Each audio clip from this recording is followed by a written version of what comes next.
Hey, this is Steve Mackley from MasterTheImage.com. Just wanted to put a little another tutorial here of some outdoor lighting scenarios that we commonly shoot. Here's a couple that we shot this past summer. They had been married for a little while and wanted to get some really nice portraits. He had been in Iraq for a while and it just came back, and so this is a portrait we created for them. We went up on the foothills where just have these natural sunflowers that are growing. Time of day was probably like 10, 11. We shoot throughout the day. We just use different scenarios. Got a little bit of backlighting come from my right, their left of the sun right here. And I just wanted to show you the approach that I go about in the lighting setup, because I like to travel easy and light.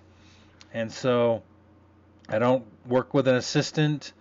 It'd be nice to revolve in those kind of spheres, but I pretty much just work alone, and I just like a simple lighting setup.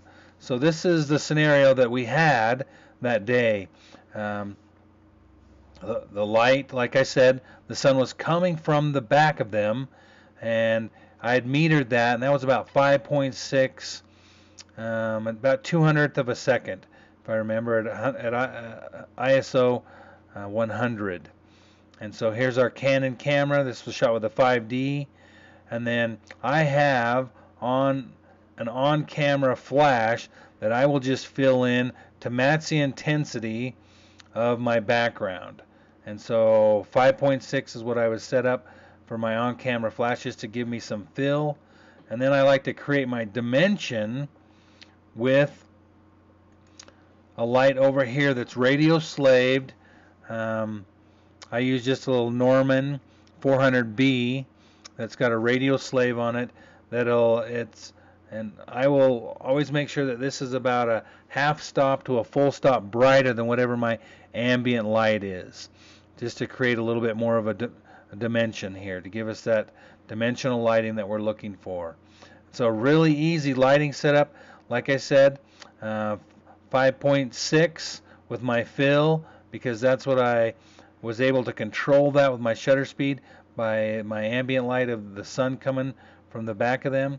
And then I just filled it in a little bit more intensity light, probably 6.7 to f8 with this Norman 400B power pack over here.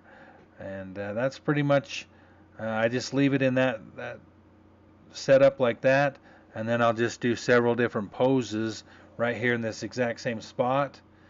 And I love a longer lens outside. You can see how it really makes the background go out of focus. In my opinion, the second most important thing in a photograph is a sense of realism, and part of that realism is a sense of dimension.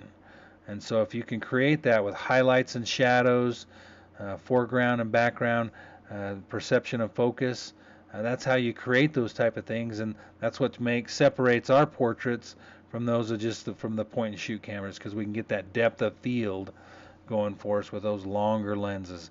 This is my 70 to 200 2.8 Canon lens that I have, and probably shooting wide open as far as I can go with this. And that's pretty much our lighting setup. So glad to offer these tutorials, and look for more of our products and tutorials on mastertheimage.com, and have a great day.